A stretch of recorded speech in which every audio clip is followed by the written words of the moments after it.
Hi everyone, আমি রূপম চলে এলাম নতুন ভিডিও নিয়ে। বন্ধুরা, এই ভিডিওতে আমরা আলোচনা করতে এসেছি রঘু ডাকাতের বেশ কিছু লেটেস্ট আপডেটস নিয়ে। আমি পৌশালীদির ভিডিওটা দেখলাম, সেখান থেকে আপডেটগুলো পেলাম। তো থ্যাঙ্কস টু পৌশালীদি এরকম লেটেস্ট আপডেটগুলো দেওয়ার জন্য। তো যাই হোক, খুব ভালো ভালো আপডেট এসছে রঘু ডাকাত নিয়ে। দেখো, রঘু ডাকাতের শ্যুট তো এখন চলছে এবং যেটুখানি জানতে পারলাম, খাদানের মতনই, খাদানের যেরকম গানে একটা সমস্যা দেখা গিয়েছিল, ওই বাপ এসেছে গানটায় আগুন লেগে গিয়েছিল, তো সেরকম রঘু ডাকাতের সেটেও নাকি এরকম একটা ঘটনা ঘটেছে, যার জন্য নাকি 1 থেকে 2 দিন মতো রঘু ডাকাতের শ্যুট বন্ধ ছিল, মানে সেটে আগুন লাগার একটা ঘটনা ঘটেছিল। যাই হোক, তারপরে আবারও শ্যুট চলছে। তো বুঝতেই পারছি, এত বড় একটা বাজেটের ছবি, সেখানে যদি 2 দিন শ্যুট অফ থাকা মানে একটা মানে বাজেটের একটা হ্যাম্পার হওয়া, বাজেট কোথাও গিয়ে মানে কি বলবো, আরো বেশি করে বেরিয়ে যাওয়া। তো রঘু ডাকাত এমনি একটা বড় ছবি হতে চলেছে, মানে বাংলায় দাঁড়িয়ে এই মুহূর্তে সব থেকে বড় বাজেটের সিনেমা হচ্ছে রঘু ডাকাত হতে চলেছে। তো সেই জায়গায় দাঁড়িয়ে 2 দিন শ্যুট অফ থাকা মানে মানে বিশাল একটা ক্ষতি হয়ে যাওয়া। যাই হোক, এখন আবার শ্যুট চলছে এবং খুব শীঘ্রই র্যাপ আপ কিন্তু হবে। অলরেডি 4th স্কেডিউল চলছে, 5th স্কেডিউল অলরেডি মানে হয়েই র্যাপ আপটা হবে। এবং এই মাসে সম্ভবত শোনা যাচ্ছে এই মে মাসের শেষের দিকে নাকি রঘু ডাকাতে পুরো শুটিং শেষ হয়ে যাবে এবং র্যাপ আপ ঘোষণা করা হবে। এবার রঘু ডাকাত সম্পর্কিত সব থেকে বড় যেই আপডেটটা, সেটা হচ্ছে রঘু ডাকাত সিনেমাটা, যেহেতু আমরা জানি যে রঘু মানে দেবদার যে চরিত্রটা, সে তো কালী ঠাকুরের বিশাল বড় একজন ভক্ত।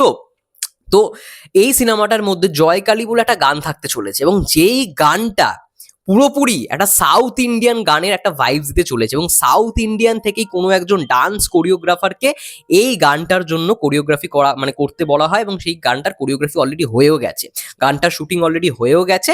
এবং দারুণ রকমভাবে তোমরা এই ডান্সটা দেখতে পারো, একদম মানে বড় রকম ডান্স নাম্বার যাকে বলা হয় না, সেই রকম একটা ডান্স নাম্বার, একটা সাউথ ইন্ডিয়ান ভাইবস অনুযায়ী ডান্স নাম্বারটাকে শুট করা হয়েছে। এবং কে মানে কোরিওগ্রাফারের নাম এখনো পর্যন্ত সামনে আসেনি, কোনো বড় একজন সাউথ ইন্ডিয়ান কোরিওগ্রাফারই হবে। সে কিন্তু এই গানটার কোরিওগ্রাফি অলরেডি করে ফেলেছে, এবং যতদূর শোনা যাচ্ছে যে 100 থেকে 200 জন নাকি এই গানটার মধ্যে পারফর্ম করেছে।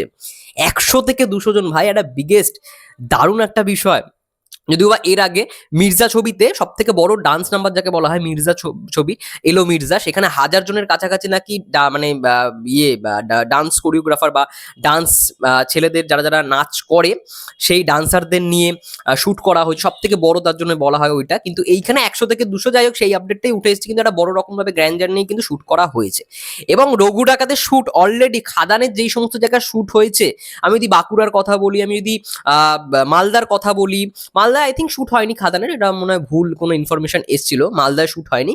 রঘু ডাকাতের যতদূর শোনা যাচ্ছে বীরভূমে শুট হয়েছে, বর্ধমানে শুট হয়েছে, ইভেন বাঁকুড়াতেও শুট হয়েছে। মানে খাদান যেই সমস্ত মেন জায়গায় শুট হয়েছিল, সেই সমস্ত মেন জায়গায় রঘু ডাকাতের শুট হয়েছে। আর কলকাতার মধ্যে বেলগাছিয়া রাজবাড়ি যেটা রয়েছে, সেখানে শুট হয়েছে। পার্ক স্ট্রিট থেকে শুরু করে অনেক জায়গায়, মানে কলকাতার অনেক জায়গায় কিন্তু শুট অলরেডি হয়ে গেছে রঘু ডাকাতের। দারুণ রকমভাবে, দারুণ ব্যাপক রকমভাবে সাড়া ফেলেছে, এবং এই দুর্গাপুজোয় ভাই 1 নম্বরে থাকবে রঘু ডাকাত, সেটা নিয়ে কোনো সন্দেহ নেই। এবং দেখা যাক কেমন হয়। আমি আমি তো খুব এক্সাইটেড রঘু ডাকাত নিয়ে, কারণ সব থেকে বড় বাজেটের ছবি।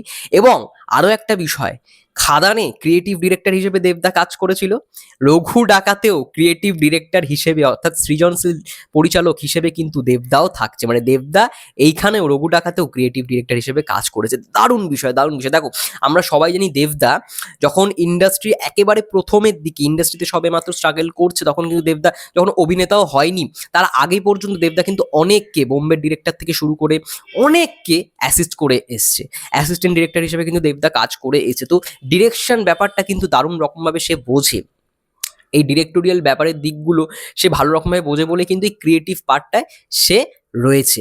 এবং খাদানের আমরা দেখেছি কিরকমভাবে সে ক্রিয়েটিভ জিনিসপত্রগুলো হ্যান্ডেল করেছে, বিটিএস গুলো যেগুলো এসছে আমাদের সামনে খাদানের টিমের পক্ষ থেকে, দারুণ দারুণ একটা বিষয়। তো আশা করছি বড় রকম আমরা কিছু পেতে চলেছি। এবং যে গানটা শুট করা হয়েছে জয়কালী বলে, জয়মা কালী, দারুণ রকমভাবে শুট করা হয়েছে, একটা সাউথ ইন্ডিয়ান ভাইবস তোমরা পেতে চলেছো।